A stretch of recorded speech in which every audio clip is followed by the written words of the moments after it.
جلال آباد year field کے قریب حکمت یار کی حزب اسلامی سے تعلق رکھنے والے افغان کمانڈر عبدالغفار اور ان کے ساتھی گھات لگائے بیٹھے ہیں۔ یہ 25 ستمبر 1986 کا دن ہے۔ وہ کئی گھنٹوں سے اپنے شکار کے منتظر ہیں۔ 3 مجاہدین نے کندھوں پر راکٹ لانچر اٹھا رکھے ہیں۔ 2 مجاہدین نے میزائلوں کی ٹیوبز تھام رکھی تاکہ وقت ضائع کیے بغیر راکٹ دوبارہ لوڈ کیے جا سکے۔ دوپہر 3 بجے 8 Mi-24 ہند گن شپ ہیلی کاپٹر نمودار ہوئے۔ یہ سوویت فضائیہ کا سب سے مہلک ہتھیار ہے، مگر آج اسے دیکھ کر مجاہدین کے چہرے خوشی سے تمتمانے لگے۔ جلال آباد ایئر بیس پر لینڈ کرنے والے یہ ہیلی کاپٹر جب زمین سے 600 فٹ کی دوری پر رہ گئے تو عبدالغفار نے چلا کر کہا، فائر! ہدف کو نشانہ بنانے کے بعد لاک کر دیا گیا تھا۔ اللہ اکبر کا نعرہ لگا کر سب نے ٹریگر دبا دیا۔ 2 ہیلی کاپٹر پاش پاش ہو گئے۔ ایک لمحہ ضائع کیے بغیر 2 مزید میزائل داغے گئے۔ ایک اور روسی ہیلی کاپٹر زمین بوس ہو گیا۔ افغان جنگ کا پانسا پلٹ دینے والا یہ جادوئی ہتھیار جس سے روسی ہیلی کاپٹر تباہ کیے گئے، اس کا نام سٹنگر میزائل ہے، جسے پہلی بار افغان سرزمین پر آزمایا گیا اور ویڈیو بنا کر امریکی صدر رونالڈ ریگن کو بھی دکھائی گئی۔ امریکہ نے خاصی پس و پیش کے بعد یہ ہتھیار افغان مجاہدین کو کیوں دیا؟ اور کیا یہ سچ ہے کہ انہی سٹنگر میزائلوں کی وجہ سے اوجڑی کیمپ تباہ ہوا؟ آج ہم حقائق کی روشنی میں یہی سب کچھ جاننے کی کوشش کریں گے۔ ترازو کی سیریز افغانستان کی تاریخ کی 10ویں قسط کے ساتھ میں ہوں بلال غوری اور آپ دیکھ رہے ہیں ترازو۔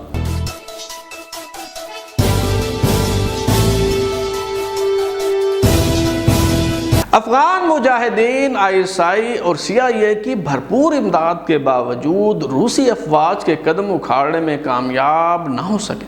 افغان بیورو کے سربراہ بریگیڈیئر یوسف کی تصنیف دی بیئر ٹریپ کے مطابق مجاہدین جس جنگ کو جہاد سمجھ کر لڑ رہے تھے اس میں سعودی عرب، چین، مصر اور ترکی کے علاوہ اسرائیلی اسلحہ بھی بڑی تعداد میں استعمال ہو رہا تھا۔ امریکی ایئر ڈیفنس سسٹم کے لیے ایک مہلک میزائل 1981 میں ہی تیار کیا جا چکا تھا جسے سٹنگر میزائل کہا گیا۔ یہ پورٹیبل میزائل جسے کندھے پر رکھ کر چلایا جا سکتا تھا۔ اس کی خوبی یہ تھی کہ ایک بار لاک کرنے کے بعد یہ اپنا ٹارگٹ کا تعاقب کرنے میں بھٹک نہیں سکتا تھا اور بچنے کا ایک ہی طریقہ تھا کہ جہاز اس کی رینج سے باہر چلا جائے۔ بریگیڈیئر یوسف صفحہ نمبر 180 پر لکھتے ہیں کہ تقریباً 6 سال تک سیاست آڑے آتی رہی اور ہمیں سٹنگر میزائل نہ مل سکے۔ ISI میں آنے کے بعد میں مجاہدین کو سٹنگر میزائل دینے کی حمایت کرتا رہا۔ 1984 کے آغاز میں امریکی حکام کا ایک وفد راولپنڈی آیا۔ ایک امریکی نے مجھ سے پوچھا کہ سوویت فضائیہ سے لاحق خطرات کا تدارک کرنے کے لیے آپ کون سا ہتھیار تجویز کریں گے؟ میں نے بلا ہچکچاہٹ جواب دیا، سٹنگر میزائل۔ جب یہ حکام امریکی سفارت خانے گئے تو انہوں نے CIA چیف کو کہا کہ جب بریگیڈیئر یوسف کہہ رہے ہیں تو آپ مجاہدین کو سٹنگر کیوں نہیں دے رہے؟ CIA حکام نے جواب دیا کہ حکومت پاکستان مجاہدین کو سٹنگر فراہم کیے جانے کی مخالفت کر رہی ہے۔ دراصل جنرل ضیاء الحق کو یہ خوف لاحق تھا کہ سٹنگر میزائل مجاہدین کے ہاتھ لگ گئے تو کہیں یہ ہتھیار ان کے خلاف استعمال کرتے ہوئے ان کا طیارہ تباہ نہ کر دیا جائے۔ ادھر امریکی حکام کو یہ تشویش لاحق تھی کہ سٹنگر میزائل افغان مجاہدین کو دینے سے یہ ٹیکنالوجی ایران، چین اور روس کے ہاتھ لگ سکتی ہے۔ جب روس کے خلاف جنگ سے اکتاہٹ ہونے لگی تو تمام خدشات کو بالائے طاق رکھتے ہوئے یہ ہتھیار مجاہدین کے حوالے کرنے کا فیصلہ کر لیا گیا۔ پاکستان آرمی کی ایئر ڈیفنس ریجمنٹ کے 10 افسروں کو جون 1986 میں تربیت حاصل کرنے کے لیے واشنگٹن بھیجا گیا۔ کچھ عرصہ بعد ISI کے اوجڑی کیمپ میں ایک ٹریننگ سکول بنایا گیا اور امریکہ سے تربیت لے کر آنے والے ISI کے افسر افغان مجاہدین کو ٹریننگ دینے لگے۔ ISI کی اس ٹیم کے سربراہ کرنل محمود احمد غازی تھے۔ ریٹائرڈ کرنل محمود احمد غازی اپنی تصنیف کردہ کتاب Afghan war and Stinger saga میں لکھتے ہیں کہ 1986 میں 36 لانچر اور 154 سٹنگر میزائل افغانستان بھجوائے گئے تھے۔ ان میں سے 37 سٹنگر چلائے گئے، جن سے 26 روسی جہاز مار گرائے گئے تھے، جبکہ بریگیڈیئر یوسف اپنی تصنیف دا بیئر ٹریپ کے صفحہ نمبر 186 پر دعویٰ کرتے ہیں کہ سٹنگر میزائل وصول ہونے سے اگست 1987 میں ان کی سبکدوشی تک 10 ماہ میں افغان مجاہدین نے 187 سٹنگر میزائل چلائے اور کامیابی سے جنگی جہازوں کو نشانہ بنانے کی شرح 75% رہی۔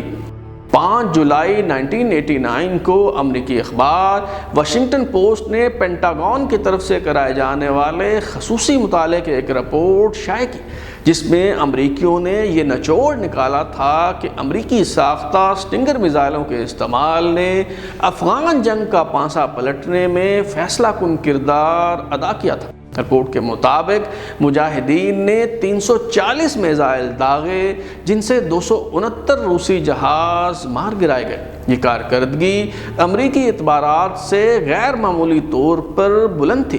میزائلوں کے اپنے ہدف کو ٹھیک ٹھیک نشانہ بنانے کی صلاحیت کی اوسط 79% پائی گئی۔ سٹنگر میزائلوں نے جہاں سوویت فوج کی کمر توڑ کر رکھ دی اور دہشت کی علامت سمجھے جانے والے روسی جنگی جہاز کھلونوں کی طرح تباہ ہوتے گئے، وہیں مختلف جہادی تنظیموں اور کمانڈروں میں اس میزائل نے سٹیٹس سمبل کی حیثیت اختیار کر لی اور ہر جہادی کمانڈر یہ ہتھیار حاصل کرنے کی کوشش کرنے لگا۔ یونس خالص گروپ کے مجاہدین نے اوجڑی کیمپ سے سٹنگر میزائل حاصل کیے اور تنبیہ کیے جانے کے باوجود واپسی کے سفر پر دریائے ہلمت کنارے وہ راستہ اختیار کیا جو ایرانی سرحد کے قریب ہے۔ ایرانی پاسداران انقلاب نے انہیں پکڑ لیا۔ کچھ عرصہ بعد ہی یہ مجاہدین تو چھوٹ گئے، مگر امریکی سٹنگر میزائل اور لانچر ایڑی چوٹی کا زور لگانے کے باوجود واپس نہ لیے جا سکے۔ جنرل اسلم بیگ مرزا جو بعد ازاں آرمی چیف بنے، تب پشاور کے کور کمانڈر تھے، انہوں نے بھی نمبر ٹانگنے کے لیے سٹنگر میزائل سے روسی جہاز گرانے کا دعویٰ کر دیا۔ وزیر اعظم محمد خان جونیجو کو دوران اجلاس اطلاع دی گئی کہ پاک فوج نے سٹنگر میزائل استعمال کرتے ہوئے روسی جنگی جہاز مار گرایا ہے اور جنرل بیگ اس کی تفصیلات فراہم کرنے کے لیے آپ سے بات کرنا چاہتے ہیں۔ حکمت نیار، جن کے علاقے میں جہاز مار گرانے کا دعویٰ کیا گیا تھا، انہوں نے تردید کی۔ DGISI جنرل اختر عبد الرحمان کے کہنے پر فوجی حکام کی ایک ٹیم ملبہ تلاش کرنے کے لیے بھیجی گئی، مگر اس نے بھی یہی اطلاع دی کہ دشمن کا جنگی جہاز مار گرانے کا دعویٰ درست نہیں۔ 10 اپریل 1988 کو ISI کے اوجڑی کیمپ میں دھماکوں سے اسلام آباد اور راولپنڈی لرز اٹھے۔ کہا جاتا ہے کہ امریکی حکام سٹنگر میزائلوں کا ریکارڈ چیک کرنے پاکستان آ رہے تھے، اس لیے اسلحہ ڈپو کو تباہ کر دیا گیا تاکہ نہ رہے بانس اور نہ بجے بانسری۔ DGISI جنرل اختر عبد الرحمان، جو تب joint chiefs of staff committee کے چیئرمین بن چکے تھے، وہ دونوں شہروں کے سنگم پر گنجان آباد علاقے میں اسلحہ خانہ بنانے پر تنقید کی زد میں تھے۔ انہوں نے اوجڑی کیمپ دھماکوں کو تخریب کاری قرار دے دیا۔ ریٹائرڈ کرنل محمود احمد غازی، جو ISI کے سٹنگر ٹریننگ سکول کے سربراہ اور چیف انسٹرکٹر تھے، وہ اپنی کتاب افغان جنگ اور سٹنگر کی داستان میں لکھتے ہیں کہ پاکستان نے امریکہ سے مجموعی طور پر 487 لانچر اور 2288 سٹنگر میزائل وصول کیے تھے۔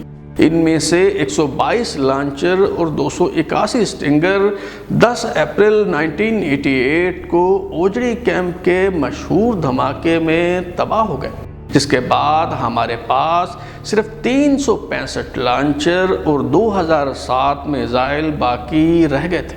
ان میں سے 336 لانچر اور 1969 میزائل مجاہدین نے استعمال کیے تھے اور باقی ماندہ امریکہ کو واپس کر دیے گئے تھے۔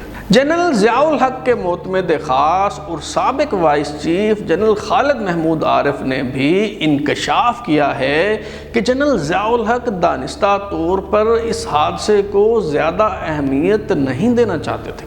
وزیر اعظم محمد خان جنیجو نے سانحہ اوجڑی کیمپ کی تحقیقات کے لیے لیفٹیننٹ جنرل عمران اللہ کی سربراہی میں ایک کمیشن تشکیل دے دیا۔ جنرل ضیاء الحق اس معاملے کو دبانا چاہتے تھے، اس لیے 29 مئی 1988 کو وزیر اعظم محمد خان جنیجو کو گھر بھیج دیا گیا۔ ادھر افغانستان میں اب ببرک کارمل کی جگہ خفیہ ادارے خاد کے سابق سربراہ ڈاکٹر محمد نجیب اللہ احمد زئی عنان اقتدار سنبھال چکے تھے۔ افغان جنگ کے معاشی بوجھ نے سوویت یونین کی کمر توڑ کر رکھ دی تھی اور اب اس معاملے کا سیاسی حل تلاش کرنے کی کوشش کی جا رہی تھی۔ جنرل کے ایم عارف نے اپنی کتاب ورکنگ ود ضیاء میں لکھا ہے کہ سوویت یونین نے افغان مہم جوئی کی بہت بھاری قیمت ادا کی۔ جون 1989 میں روسی وزیر اعظم مسٹر نکولائی ریزکوف نے اعتراف کیا کہ افغانستان کی جنگ میں ان کے ملک کو 70 بلین امریکی ڈالر کا نقصان اٹھانا پڑا۔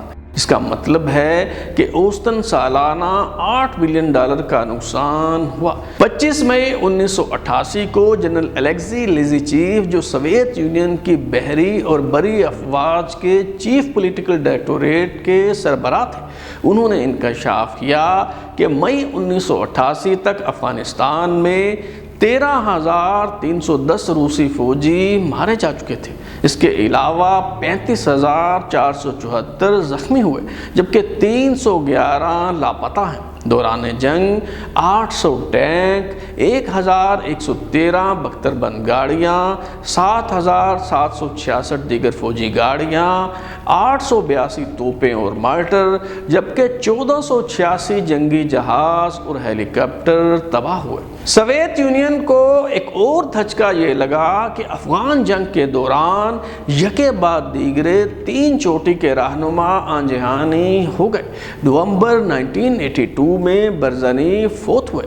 ان کے جانشین یوری آندریوپوف بھی فروری 1984 میں انتقال کر گئے، تو کانسٹنٹائن چرنینی کو سیکرٹری جنرل منتخب ہوئے۔ چرنینکو بھی مارچ 1985 میں دار فانی سے کوچ کر گئے، تو میخائیل گورباچوف نے عنان اقتدار سنبھالی۔ اب بھی بلنڈر یا سرنڈر کرنے والوں پر طنز کرنا ہو تو کہا جاتا ہے کہ یہ تو گورباچوف ثابت ہوئے ہیں، مگر حقیقت یہ ہے کہ میخائیل گورباچوف نے حقیقت پسندی اور دور اندیشی سے کام لیتے ہوئے روس کو افغان جنگ کی دلدل سے نکالا۔ میخائیل گورباچوف نے فروری 1986 میں سوویت یونین کی کمیونسٹ پارٹی کی 27ویں کانگریس سے خطاب کرتے ہوئے کہا کہ افغانستان ایک رستہ ہوا زخم ہے اور ہم چاہتے ہیں کہ افغانستان میں تعینات روسی فوجی دستوں کو مستقبل قریب میں واپس بلا لیا جائے۔ روسی حکمرانوں کے دماغ سے جہاں بانی کا خناس نکل گیا تو گورباچوف نومبر 1985 میں بھاگم بھاگ امریکی صدر ریگن کے پاس پہنچے۔ انہوں نے مسلم دنیا کا پرانا نقشہ نکالا اور کہا کہ یورپ کا اکثر علاقہ مسلمانوں کے زیر نگیں رہا ہے۔ اب اگر وہ خواب غفلت سے جاگ پڑے تو دنیا کا کوئی ملک ان کے سامنے نہیں ٹھہر سکے گا، لہٰذا ضرورت اس بات کی ہے کہ ہم اس مشترکہ دشمن کے سامنے ڈٹ جائیں۔ ریگن نے اس تجویز کو سراہا اور یہی ملاقات 1988 میں جنیوا معاہدے کا باعث بنی، جب تاریخ کے متلاطم دریائے سیاست کاری اور ڈپلومیسی کی لہر اتری تو زمانے بھر نے دیکھا کہ آمو میں امریکہ بالکل رنگا نہا رہا تھا، اس کے بدن پر جانگیا بھی نہیں تھا۔ 14 اپریل 1988 کو افغان مجاہدین کو مذاکرات میں شریک کیے بغیر جنیوا معاہدے پر دستخط ہو گئے، جس میں سوویت یونین نے افغانستان سے فوجی انخلاء پر آمادگی ظاہر کر دی۔ 15 فروری 1989 کو سوویت یونین کے آخری دستے نے دریائے آمو پر قائم حیرتان پل عبور کر کے اس پار قدم رکھا اور یوں ایک اور افغان جنگ اختتام پذیر ہوئی۔ افغانستان سے روسی فوج کا انخلاء اس قدر ہنگامہ خیز اور رسوا کن نہ تھا جس طرح 29 اپریل 1975 کو امریکیوں کو ویتنام سے فرار ہونا پڑا کہ امریکی سفارتکاروں کو سائگون کے سفارت خانے کی چھت سے ہیلی کاپٹر کے ذریعے نکالنا پڑا۔ یہ واپسی اگست 2021 میں کابل سے امریکیوں کے انخلاء جیسی عجلت خیز بھی نہ تھی، مگر لڑائی ابھی باقی تھی۔ ایک طرف افغانستان میں خانہ جنگی شروع ہو گئی تو دوسری طرف سوویت یونین کو اس جنگ کی اصل قیمت چکانا تھی۔ 21 دسمبر 1991 کو روسی ٹی وی پر خبروں کا سلسلہ شروع ہوا تو نہایت ڈرامائی انداز میں بتایا گیا، صبح بخیر، سوویت یونین اب وجود نہیں رکھتا۔ چند روز قبل روس، بیلاروس اور یوکرین کے رہنماؤں نے سوویت یونین کو تحلیل کرنے اور آزاد ریاستوں کے قیام کے کامن ویلتھ فورم کے قیام سے متعلق بات چیت کی تھی۔ اب مزید 8 سوویت ریاستوں نے اس میں شمولیت کا فیصلہ کر لیا تھا۔ 25 دسمبر 1991 کو میخائیل گورباچوف عہدہ صدارت سے مستعفی ہو گئے اور کریملن سے سوویت یونین کا پرچم اتار لیا گیا۔ افغانستان کی تاریخ بیان کرنے کا یہ سلسلہ جاری ہے۔ روسی افواج کی واپسی کے بعد افغان صدر نجیب اللہ پر کیا گزری، افغان مجاہدین اقتدار کے حصول کے لیے کس طرح لڑتے جھگڑتے دکھائی دیے اور جلال آباد کو فتح کرنے کی مہم کیوں ناکام ہوئی، یہ سب معلوم ہو سکے گا آئندہ ایک ساتھ میں۔ اگر آپ اپنی رائے دینا چاہتے ہیں یا پھر کوئی تجویز، تو ہمارا واٹس ایپ نمبر 033284105337 دستیاب ہے۔ اپنا فیڈ بیک دیں، لائک کریں، سبسکرائب کرنے کے بعد بیل آئکن یعنی گھنٹی دبائیں اور دیکھتے رہیں ہمارا چینل ترازو۔